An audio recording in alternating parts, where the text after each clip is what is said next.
nous rattacher à lui. Donc avant d'écouter la parole de Dieu, nous avons quelques annonces à faire. Donc nous travaillons en collaboration avec notre frère Teddy à Creil. Donc nous avons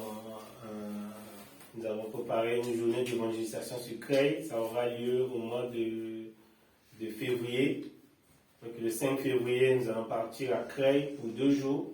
On va partir vendredi, samedi, pour l'aider à se développer à Creil. Donc on va s'organiser. Donc là, la date est fixée. De son côté, il verra comment ça va se faire. Donc on va essayer de s'organiser pour voir comment on peut trouver un logement, combien de personnes vont aller. Pour le moment, on est à 9 et on verra s'il y a d'autres personnes qui... On a pensé à parler à Mélanie pour voir si elle pourrait venir aussi. Voilà, pour pouvoir aller faire 2 jours d'évangélisation sur Creil, pour soutenir notre frère Teddy dans la vie au secours, pour amener des cœurs à Seigneur. Donc voilà, et la deuxième nouvelle, c'est que voilà, le 31, on va organiser un réveillon à Belleville. Donc pour le moment, la date est déjà fixée. On a fait la demande de la salle à la mairie. Donc, la mairie nous a dit que la salle sera disponible. Donc le 31, on va se réunir ensemble. On fera des prospectus, on invitera pour distribuer dans Belleville, à Réunion du Raid, pour voir s'il y aura des gens qui seraient intéressés pour passer ce moment avec nous, ce passage entre 2021 à 2022. Amen.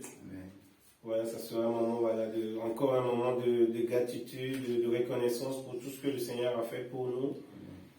Donc voilà, ça sera un moment de lui témoigner notre amour. Amen.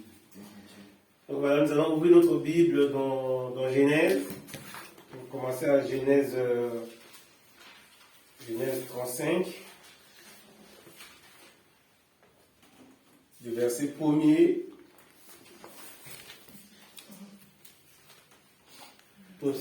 jusqu'à verset 11.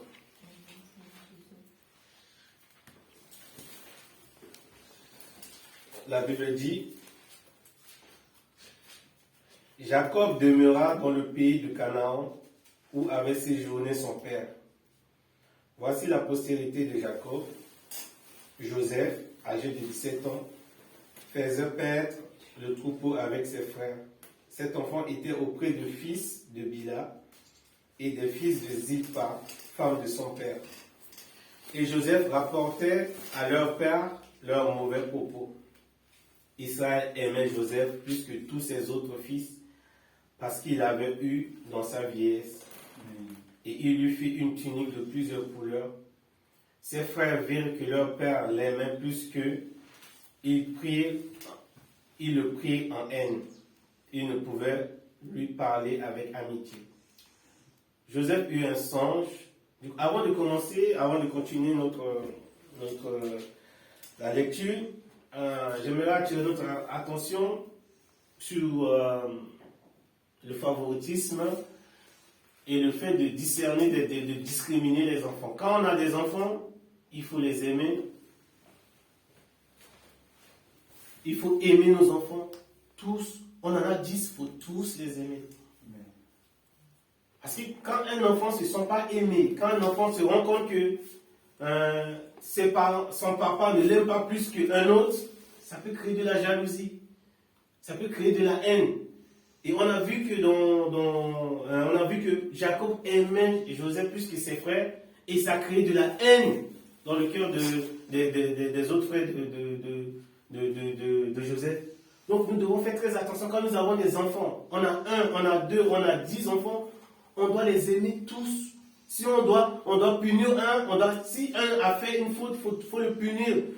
Et il ne faut pas montrer à un que voilà, on n'aime pas plus que l'autre, parce que ça crée de la haine.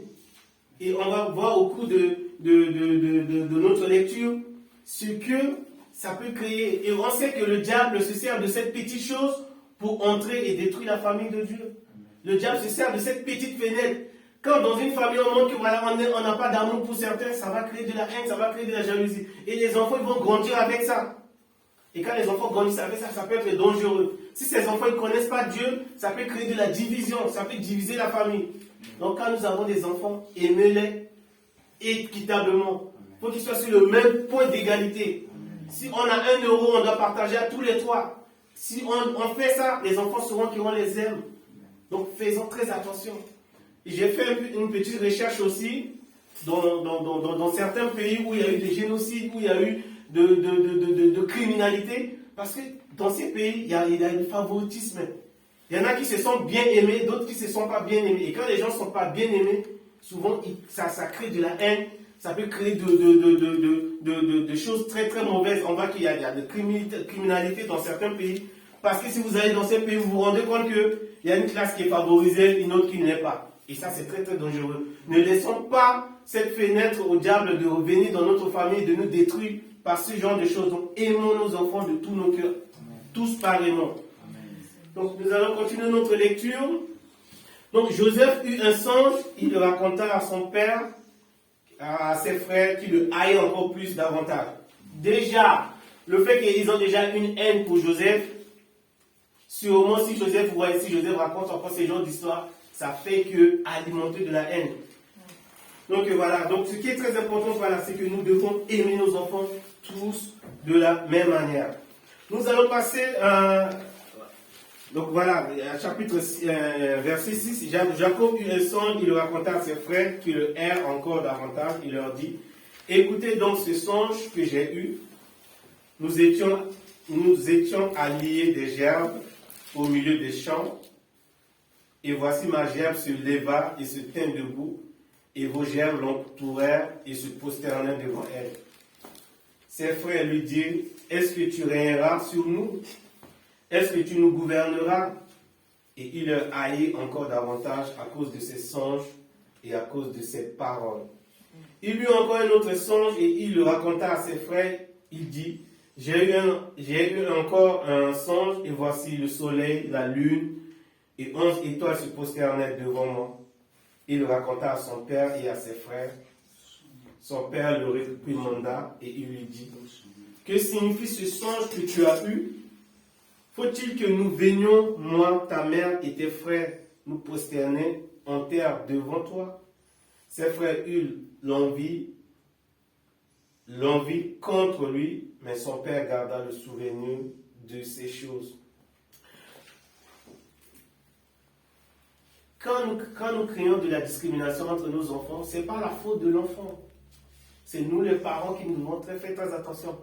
Et une fois qu'il y a cette brèche qui est entrée, et que voilà, que Dieu n'a pas encore guéri le cœur de frère de Joseph, ils peuvent lui faire du mal. Et nous verrons que parfois ce que nous disons, que nous devons faire très attention à qui nous parlons. Parfois Dieu a des projets pour nous. Parfois Dieu a des choses pour nous. Et nous avons choisi à qui nous devons le dire. Donc quand nous sommes entourés des gens, faisons très attention des gens qui nous entourent. Choisissons ce que nous devons dire. Regardons bien qui, parce qu'on ne connaît pas très bien les gens. On a du mal, on ne connaît pas très bien, on ne connaît pas le cœur des gens. Donc quand le Seigneur a des projets pour nous, avant de le dire à quelqu'un, prenons le temps de prier, de demander à Dieu, Seigneur, ce que tu as mis dans mon cœur, est-ce que c'est ce que tu veux de moi? Prions plusieurs fois. Et Dieu nous guidera, Dieu nous donnera des gens qui pourront nous écouter, des gens qui pourront comprendre ce qu'il a mis dans nos cœurs. Et si nous demandons à Dieu que Dieu nous donne cette force, Dieu nous ouvre les yeux pour choisir les gens, parce que comme nous ne connaissons pas les gens, et que si Dieu nous guide, nous allons choisir des gens qui ont à peu près la même vision des choses. Parce que le pasteur nous a dit la dernière fois que quand nous avons des projets et que nous partageons avec des gens qui ont la même vision que nous, ce projet fait aller loin. Donc faisons très attention quand nous avons des projets, choisissons à qui le partager, à qui le dire, parce que nous ne connaissons pas les intentions des uns et des autres. Mais comme Joseph, Jacob, il connaît son fils, malgré qu'il a fait comprendre que voilà, pourquoi nous allons nous ennuyer devant toi, mais il a gardé ça en tant qu'un père sage, il veut d'abord savoir qu'est-ce que mon enfant veut dire, pourquoi il m'a dit ça, pourquoi il a eu ce songe. Parce que Jacob était loin de Dieu, donc il sait que ce genre de choses, ça peut pas se fait, ça peut pas, Dieu ne peut pas parler comme ça, un enfant comme ça, il ne peut pas avoir ce genre de songe. Donc on a vu que Jacob, malgré que Jacob a réprimandé son fils, il a gardé ses rêves. Amen. Donc nous allons continuer notre passage, on va passer au chapitre 28, au chapitre 38 plutôt. En ce temps-là, Judas s'éloigna ses frères et se retirait vers un homme d'Adulam nommé Hira. La Juda fille de Canaan nommée Shuya. Il prit pour femme et alla vers elle. Elle devint enceinte et enfanta un fils qu'elle appela Er. Elle devint encore enceinte et enfanta un enfant qu'elle appela Onan. Et elle enfanta un nouveau fils qu'elle appela Shelah. Juda était de Zib quand elle enfanta. Nous allons continuer dans ces chapitres, chapitre 39 plutôt. On vit descendre Joseph en Égypte. Donc quand il y a eu de la haine dans la famille, les frères de Joseph, ils sont allés le vendre, ils voulaient le tuer parce qu'ils ont eu la haine, ils ont vu qu'il était plus favorisé que ses frères. La haine est entrée, le diable en a profité pour faire du mal à Joseph. Donc le diable est entré dans le cœur de ses frères, ils sont allés, ils voulaient d'abord tuer Joseph. Mais Dieu n'a pas permis. Donc Ruben a essayé de défendre son frère. Si vous lisez à partir de 38, dans 38 verset 25, vous verrez que voilà, les frères de Joseph ont essayé de le tuer et voilà, Dieu l'a délivré. Il a été vendu comme esclave en Égypte. Donc c'est ce passage-là qui nous intéresse. Donc au verset 39, on dit: on vit descendre Joseph en Égypte et Potiphar, officier de Pharaon, chef des gardes égyptiens, l'acheta des Ismaélites, qui là avait fait descendre. L'Éternel fit avec lui la prospérité, l'accompagna. Il habitait dans la maison de son maître, l'Égyptien. Son maître vit que l'Éternel était avec lui et que l'Éternel faisait prospérer entre ses mains tout ce qu'il entreprenait. Joseph trouva grâce aux yeux de son maître, qui l'employa à son service. L'établit sur sa maison, il lui confia tout ce qu'il possédait. Dès que Potiphar l'eut établi sur sa maison et sur tout ce qu'il possédait, l'Éternel bénit la maison de l'Égyptien à cause de Joseph. Donc je disais tout à l'heure que ce n'est pas la faute de Joseph s'il était détesté par ses frères. C'est parce qu'il y a eu cette discrimination, pas vraiment une discrimination, mais le fait de montrer aux autres frères qu'ils n'aimaient pas, que voilà, ça crée la haine, et ses frères l'ont vendu, ses frères voulaient le tuer, voilà. Comme Dieu, la main de Dieu sur sa vie, Dieu l'a protégé, Dieu l'a amené dans la maison de cet Égyptien, et comme Joseph, il a la paix de Dieu sur sa vie, tout ce qu'il fait, il le fait avec intégrité, il le fait avec amour, il le fait avec responsabilité. Ce qui fait que quand il était vendu esclave, la Bible ne nous a pas dit que Joseph avait de la haine pour ses frères. Non, il n'a pas eu de la haine pour eux. Parce que Joseph avait la main de Dieu sur sa vie, il savait discerner ce qui est de Dieu et ce qui ne l'est pas. Amen. Mais avec tout ce qu'il a été vendu, on a failli le tuer, il a été vendu comme esclave. Et qu'il a été établi dans la maison d'un Égyptien, un étranger, il a fait les choses avec cœur, avec amour, avec sincérité. Et ce qui a fait que tout ce qu'il faisait, ça marchait. Tout ce qu'il faisait, Dieu était sur lui. Quand vous voulez faire quelque chose, même si voilà, vous avez vécu vous avez vécu la discrimination, vous avez vécu de l'injustice, il faut toujours savoir que si c'est Dieu qui est le Dieu que vous faites confiance, est au contrôle de votre vie, Dieu vous bénira. Oubliez les mal que les gens vous ont fait. Amen. Croyez que voilà, là où vous allez, même si vous êtes esclave, là où vous allez, Dieu est avec vous. Et si Dieu est avec vous, tout ce que vous allez faire, Dieu va le bénir. Et quand vous voulez faire quelque chose, faites-le avec amour, faites-le avec intégrité, faites-le avec responsabilité. Si vous faites comme ça, Dieu vous bénira. Amen. Même si vous êtes dans un pays étranger. On voit que la migration, ça continue dans le temps de Joseph. Joseph était immigré dans un autre pays, il a été vendu comme esclave. Mais, comme il est avec le Dieu de Jacob, il est avec le Dieu d'Isaac, il est avec le Dieu d'Abraham, il n'a pas peur. Tout ce qu'il fait, même il fait pour un étranger, il le fait avec son cœur. Et on voit que Dieu l'a béni. Dieu a béni la maison de Potiphar, et Potiphar lui fait encore confiance. Quand vous faites quelque chose avec votre amour, et que les gens qui sont avec vous, ils vous béniront.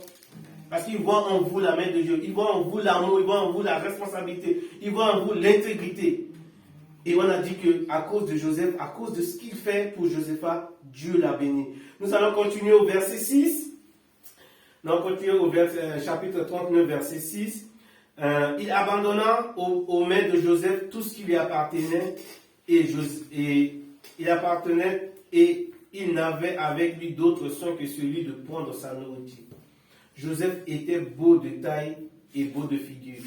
Après ces choses, il arriva que la femme de son maître portait les yeux sur Joseph et il dit, couche avec moi. Il refusa et dit à la femme de son maître, voici mon maître ne prend pas avec moi connaissance de rien dans la maison. Il a remis entre mes mains tout ce qui lui appartient. Il n'est pas plus grand que moi dans cette maison et il ne m'a rien interdit, excepté toi, parce que tu es sa femme. Comment ferais-je un aussi grand mal et pécherais contre mon Dieu? On voit que Joseph sait faire Joseph sait distinguer les choses. Son maître lui a fait confiance, lui a tout donné. Mais il sait que ça, c'est sa femme. Et que pour lui, commettre un adultère, c'est un péché. Et qu'il n'ose pas toucher la femme de son maître parce qu'il se dit, c'est la femme de mon maître. Mon maître m'a fait confiance. Il m'a donné tout ce qu'il a. Il m'a donné la responsabilité de gérer tout. Mais comment je peux faire ça à mon maître? Pourquoi Joseph a cette maturité de dire non aux avants de cette femme? Parce que Joseph, il était un homme intègre. Il était un homme qui aime Dieu. Il est un homme qui a toujours la main de Dieu sur sa vie. Il savait toujours distinguer ce qui vient de Dieu et ce qui ne l'est pas.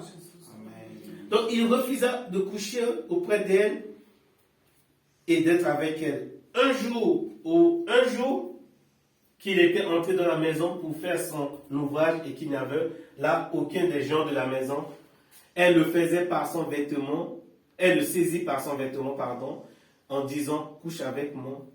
Il lui laissa son vêtement dans la main et s'enfuit au dehors.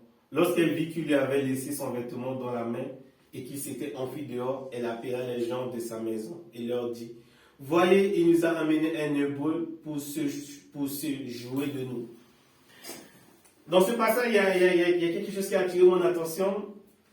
En général, les gens, ils ne font pas attention parfois à ce que vous faites, mais ce qu'ils croient que vous avez fait. Donc, quand cette femme qui voulait faire des avances à Joseph et que Joseph, ayant l'Esprit de Dieu sur sa vie, Joseph savait distinguer ce qui est de Dieu ou pas, il a refusé les avances de la femme. Comme la femme n'a pas obtenu ce qu'elle veut de Joseph, on a vu que voilà, elle a saisi le vêtement de Joseph et elle veut montrer, elle a crié que voilà, Joseph a voulu me faire du mal. Et comme les gens ils ne veulent pas croire à ce que vous... Les gens, ils ne font pas souvent très attention à ce que vous faites, mais ils veulent croire à ce que parfois on dit de vous. Par exemple, vous n'avez pas commis un truc, on vous raconte aux gens, ah tu sais, il est orgueilleux. Les gens parfois, sans vérifier, ils disent, ah ben lui, on a dit qu'il a fait ça. Sans vérifier, ils commencent à vous juger. Ça, c'est notre société, le jugement. Les gens sont toujours prêts à vous juger, sans vérifier ce qui s'est passé. Comme ils ont vu les vêtements de Joseph entre les mains de la femme, ils ont directement cru que Joseph voulait faire du mal à la femme. Donc parfois les gens, ils ne cherchent même pas à savoir ce qui s'est passé, ils vous incriminent. Ça, c'est les hommes. Ils ne cherchent même pas. Ah, la femme nous a dit que Joseph a voulu faire ça. Ils ne se sont même pas posé des questions. Et on va lire par la suite que quand Potiphar est arrivé à la maison, que sa femme lui a dit ça, il n'a même pas pris le temps de réfléchir. Il a oublié tout ce que Joseph lui a fait. Il a oublié que Joseph c'était un homme intègre. Il a oublié que Joseph, tout ce que Joseph faisait, il faisait avec cœur. Au moins, peut-être qu'il aurait dit, pourquoi cet homme a fait ça? Peut-être qu'il aurait pu écouter, demander, dire, Joseph, qu'est-ce qui s'est passé? Il n'a même pas écouté Joseph. Comme on lui a raconté que Joseph a fait ça, comme sa femme lui a dit que Joseph a fait ça, qu'est-ce qu'il a fait? Il a directement pris Joseph. Il l'a amené en prison. Mais Joseph, ayant la main de Dieu sur sa vie, comme Joseph est resté fidèle à Dieu, Joseph croit que Dieu va encore être avec lui. Dieu était avec lui à Canaan. Dieu était avec lui quand il était vendu, quand on a voulu le tuer. Dieu était avec lui quand il était vendu comme esclave. Dieu l'a fait prospérer dans la maison de Potiphar. Ce Dieu-là va encore le bénir. Amen. Joseph a accepté. Joseph ne s'est pas justifié parce qu'il s'est dit, mais comment je peux me défendre devant ces gens-là qui m'ont déjà jugé? Ça ne sert à rien de me défendre. Faites ce que vous voulez faire de moi. Il était en prison, mais Joseph n'a pas abandonné Dieu. Joseph était en prison, Joseph n'a pas abandonné Dieu. Joseph a continué à prier à son Dieu. Il a continué à évoquer son Dieu. Il sait que son Dieu est grand. Il a fait grand dans la maison de Potiphar. Il peut le faire encore grand ailleurs.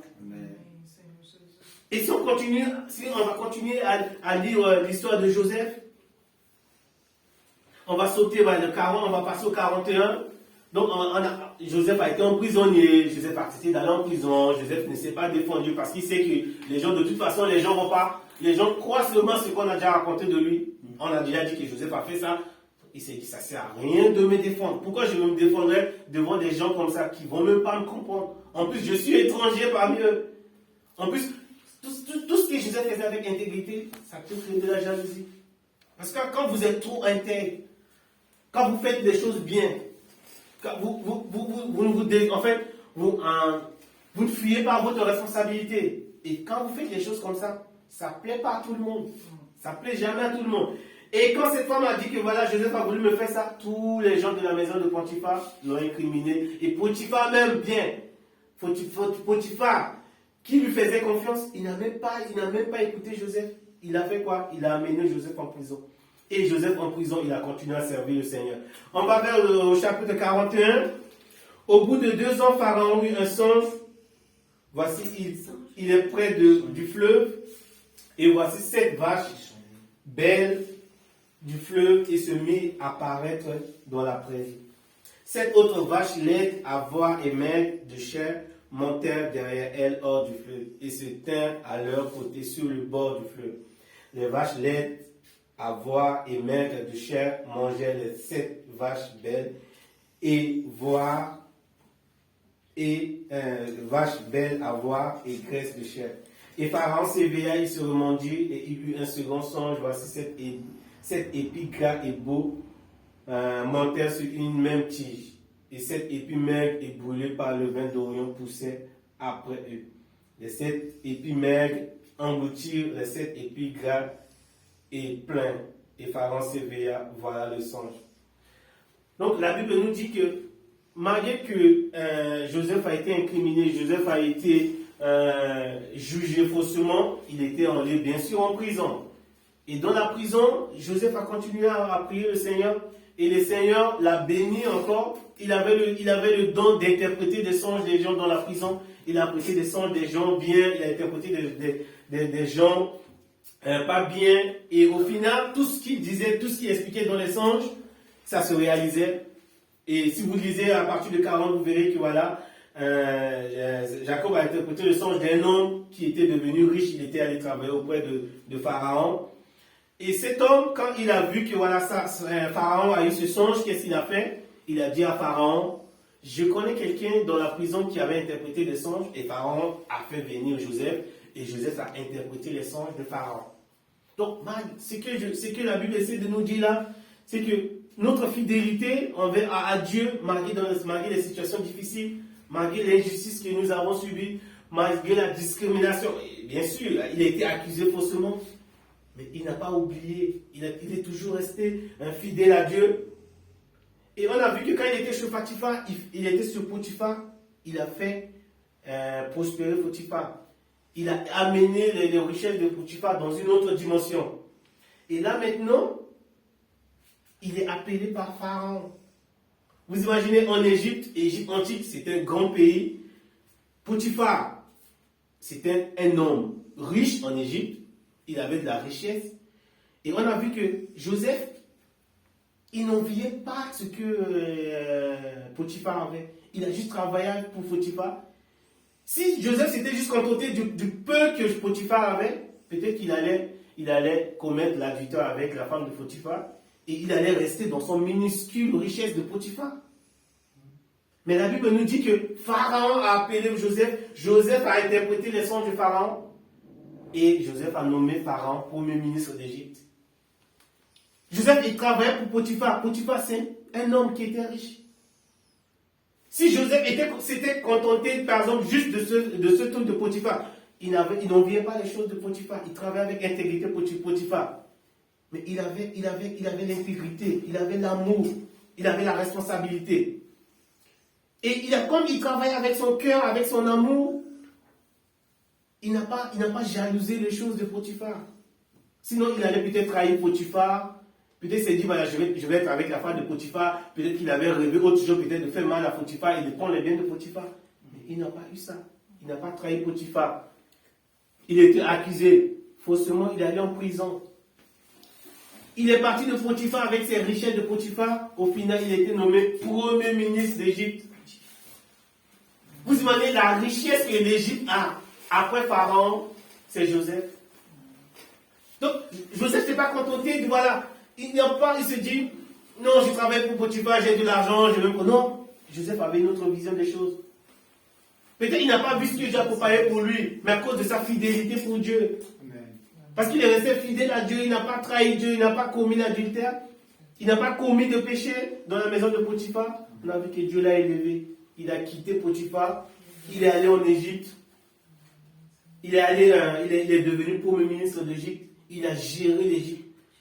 Donc, on voit les choses que Dieu peut faire pour nous, à cause de son amour, à cause de sa fidélité. Donc, ne limitons pas, par exemple, la vision. Faisons les choses avec notre cœur, faisons les choses avec notre intégrité. C'est Dieu qui va nous élever. C'est Dieu qui a élevé Joseph. Dieu a pris Joseph qui était esclave dans la maison de Potiphar, qui était intègre, qui a gardé l'amour de Dieu, qui a gardé l'intégrité de Dieu. Malgré qu'il a été accusé, il est allé en prison. Mais on a vu que Dieu l'a amené jusqu'à ce qu'il devienne premier ministre en Égypte. Il a géré l'Égypte. Donc on a vu la richesse qu'il a obtenue comparée à la richesse de Potiphar. Et la Bible nous dira que Joseph a fait venir ses frères et sœurs en Égypte. Donc, il y a un passage qui m'a surpris dans le verset 40. À cause de la bonté, à cause de bienfaits de Joseph, la Bible nous dira que quand Joseph est mort 400 ans après, à cause de son bon cœur, à cause de ce qu'il a fait, quand Moïse a quitté l'Égypte, Moïse a pris ses ossements pour quitter ce pays. Pourquoi Dieu a fait ça après 400 ans? Parce qu'on a vu que Joseph savait discerner les choses. Joseph a été vendu. Joseph a failli être tué par ses frères. Mais quand il est arrivé, quand il est devenu premier ministre d'Égypte, il n'a pas oublié ses frères. Il les a pardonnés. On aurait pu lire encore ce que Joseph a fait. On a dit au verset 44, on a dit quand Joseph est devenu premier ministre, Joseph est devenu premier ministre de l'Égypte, on dit Joseph a rencontré ses frères. Quand il a vu ses frères, humainement, ça peut nous arriver. Vous imaginez, vos frères vous ont vendu, vos frères ont essayé de vous tuer, ils vous ont vendu comme esclaves dans un autre pays. Et que vous les voyez, c'est que si vous pouvez avoir de la haine, vous pouvez être énervé.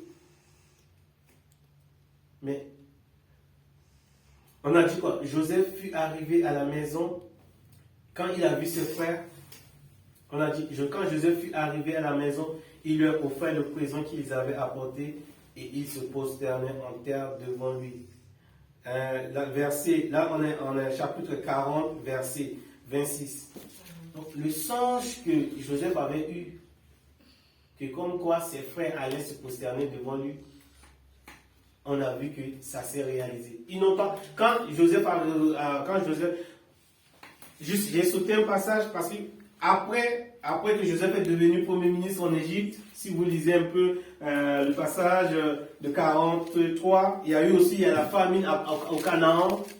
Et Jacob a fait quoi? Jacob a envoyé ses enfants pour aller. Donc voilà, on va lire un peu pour se remémorer de cette histoire. On a dit, la famine s'épancipait sur le pays quand il eut fini de manger le blé qu'ils avaient apporté. Là, on parle du pays de Jacob, le blé qu'ils avaient apporté. d'Égypte, Jacob dit à ses fils, retournez, achetez-nous-en un peu de vivres. Judas lui répondit, cet homme nous a fait cette déclaration formelle. Ça, c'est après que, quand il y a les familles, les enfants de Jacob étaient allés en Égypte pour acheter des choses. Et quand ils sont arrivés là-bas, la Bible nous dit que Jacob a vu ses frères.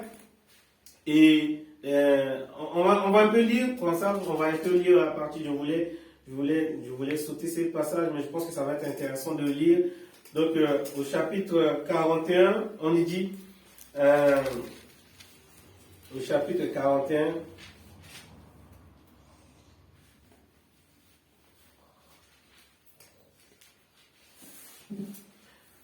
au chapitre 41, verset 50, on nous dit, avant les années de famine, il naquit à Joseph 2 fils que lui enfanta Asma. Donc Jacob s'est marié. On dit, Joseph donna au premier fils le nom de Manassé, car il dit, Dieu m'a fait oublier toutes mes peines et toute la maison de mon père. On a vu que malgré toutes ces situations, Joseph n'a pas oublié Dieu.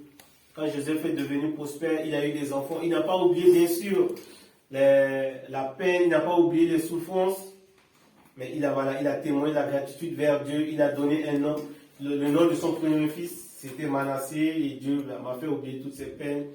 Et il donna au second le nom d'Éphraïm, car Dieu m'a rendu fécond dans le pays de mon affliction. Les 7 années d'abondance qu'il avait eues au pays d'Égypte s'écoulèrent, et les 7 années de famine commençaient à venir. Ainsi que Joseph l'avait annoncé, il y eut famine dans tous les pays, mais dans tout le pays d'Égypte, il y avait eu du pain. Quand tout le pays d'Égypte fut aussi affamé, le pays cria à Pharaon pour avoir du pain. Pharaon dit aux Égyptiens, allez vers Joseph et faites ce qu'il vous dira. La famine régnait dans tout le pays. Joseph ouvrit tous les lieux d'approvisionnement et vendit du blé aux Égyptiens. La famine augmentait dans le pays d'Égypte, et tous les pays on arrivait en Égypte pour acheter du blé auprès de Joseph, car la famine était forte dans tous les pays. Donc il n'y a pas seulement eu la famine en Égypte, comme Dieu avait dit, comme Joseph a interprété ce son, il avait dit qu'il va avoir de l'abondance, il va avoir de la sécheresse. Et pendant la sécheresse, Pharaon a confié tout à Joseph. On voit comment Dieu est miséricordieux, Dieu est grand, que Dieu peut nous passer des petites choses. On était dans une situation, on gérait des petites choses, on gérait avec notre amour, notre intégrité. Dieu encore peut nous faire des grandes choses, Dieu peut nous élever. Dieu l'a élevé Dieu l'a élevé dans la maison de Potiphar. Il n'a pas trahi Potiphar, il est resté fidèle. Et maintenant, c'est lui qui gère l'Égypte. Vous imaginez la grandeur de Dieu, vous imaginez ce que Dieu peut faire. Donc Dieu peut nous élever jusqu'à ce niveau. Et c'est Jacob qui gérait l'Égypte. Si Jacob s'était contenté, juste voilà, si Jacob n'était pas fidèle, si Joseph n'était pas fidèle à Dieu, il ne serait pas arrivé à ce niveau. Donc, restons toujours fidèles à Dieu. Malgré la difficulté qu'on peut parler, malgré l'injustice qu'on peut vivre. Étant humain, ça peut nous faire du mal, ça peut nous affliger. Mais gardons toujours à l'esprit que Dieu qui nous a donné cette force d'être dans cette situation, Dieu l'a fait nous élever. Et on a dit que la famine était dans le pays aux alentours. Verset 42, on avait dit que la famine était dans le pays des alentours. Et Jacob avait envoyé ses enfants en Égypte. Donc, chapitre 42, verset 2, 10 frères de Joseph descendirent en Égypte pour acheter du blé. Jacob n'envoya point avec eux Benjamin, frère de Joseph, dans la crainte qu'il ne lui arrivait quelque chose de malheur. Les fils d'Isaïa vinrent pour acheter du blé au milieu de ceux qui venaient aussi, car la famine était dans le pays du Canaan. La famine était partout, et voilà, Jacob a envoyé ses enfants au pays d'Égypte pour acheter des blés. Et la Bible nous dit que Joseph avait reconnu son frère. Et quand Joseph a reconnu ses frères, on va verset 42, chapitre 42, verset 29.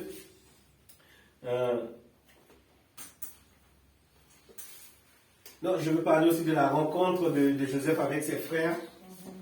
Donc, 42, verset 9, on va remonter à verset 9 d'abord. Joseph se vint des songes qu'il avait eus à leur sujet et il leur dit, vous êtes des espions, c'est pour observer les lieux faibles du pays que vous êtes venus. Il lui répondit, non, mon Seigneur, tes serviteurs sont venus pour acheter du blé.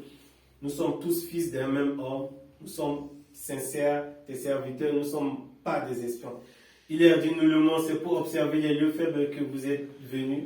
Il répondit, nous tes serviteurs sommes 12, nous sommes 12 frères, tes serviteurs sont 12 frères, fils d'un même homme, au pays de Canaan, et voici le plus jeune est aujourd'hui avec notre père, et il y en a qui n'est plus.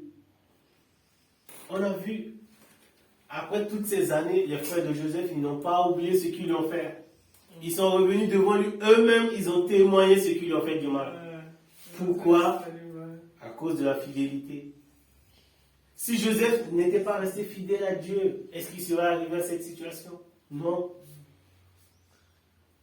Donc, ce que nous pouvons regarder aujourd'hui, il y a eu beaucoup de choses qui se sont passées dans cette passage dans cette situation où Joseph a été vendu. Il y a eu beaucoup de choses. Donc, si on a le temps de lire un peu la Bible à la maison, on découvrira beaucoup de choses, des bienfaits que Dieu a fait à Joseph. Donc, ce que nous voulons savoir, ce que nous pouvons regarder, c'est que, comme Joseph, nous passons parfois des circonstances de vie difficiles, voire même injustes. Mais cet exemple nous apprend que si nous demeurons fidèles à Dieu et acceptons qu'il reste aux commandes de la situation, il récompensera notre fidélité au moment voulu. Amen. Nous pouvons en être certains. Amen. Et nous devons savoir que les pires intentions des hommes ne peuvent contrecarrer les plans parfaits de Dieu. Amen. Pour notre vie. Amen. Donc nous devons croire que ce n'est pas parce que nous avons vécu des situations difficiles, ce n'est pas parce que nous avons vécu des situations injustes que nous devons abandonner notre Dieu. Au contraire, nous devons être fidèles à Dieu. Nous devons toujours le prier. Parfois, humainement, ça peut être difficile. La Bible dit que quand Joseph a vu ses frères, bien sûr, il y a la colère qui est en lui. Mais Joseph a su se maintenir, a su se contrôler. Sûrement, il a prié Dieu de lui donner cette force. Il a emprisonné ses frères, bien sûr, pendant quelques jours. Mais après, il est venu vers eux, il s'est présenté, il a dit, c'est moi, votre frère, que vous avez vendu. Ses frères se sont mis à pleurer, ils sont agenouillés devant lui. Ils ont demandé pardon. Mais Joseph, comme il a la paix de Dieu, il a la paix de Dieu sur sa vie, il a l'amour de Dieu dans sa vie, il n'a pas gardé de la haine. Parce que s'il avait laissé la haine entrer dans sa vie, peut-être s'il avait laissé la haine rentrer dans sa vie, peut-être quand Moïse a quitté Égypte, peut-être il n'allait pas prendre ses ossements. Vous imaginez, après 400 ans que Joseph a vécu en Égypte, quand Dieu a décidé de quitter les enfants d'Israël d'Égypte, Dieu a dit à Moïse, prends même les ossements de Joseph. Parce que Joseph, c'était l'homme qui est resté fidèle à Dieu. L'homme est demeuré fidèle à Dieu malgré tout ce qu'il a vécu. Il a accompli la volonté de Dieu. Donc nous devons croire que ce n'est pas parce que les hommes sont mauvais que nous devons l'être comme eux. Non, nous devons toujours avoir ce discernement comme Joseph. Même si voilà, nous vivons des situations injustes, nous devons croire que notre Dieu nous récompensera.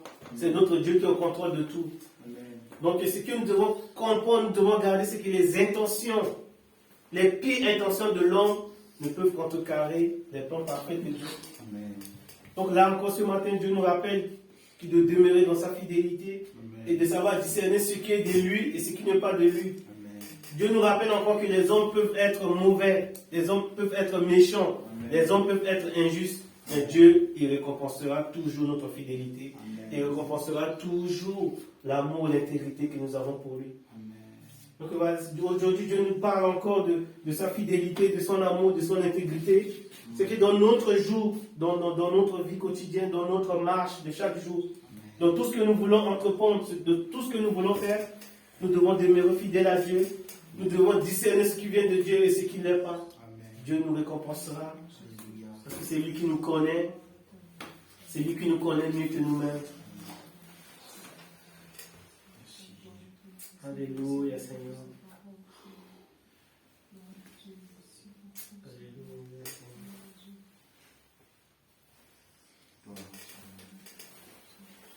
Quand l'appel de Dieu est sur notre vie et que nous demeurons fidèles à Dieu, il nous accompagnera. et nous conduira dans ce projet. Nous devons garder les yeux toujours rivés à notre Dieu, notre Seigneur. Quand cette injustice, quand ce genre d'injustice nous arrive et qui veut nous perturber et que ça veut arriver dans notre vie, nous ne devons pas abandonner. Nous ne devons pas abandonner parce que Dieu nous, Vous méritez Dieu bien. Dieu est notre force, Dieu est notre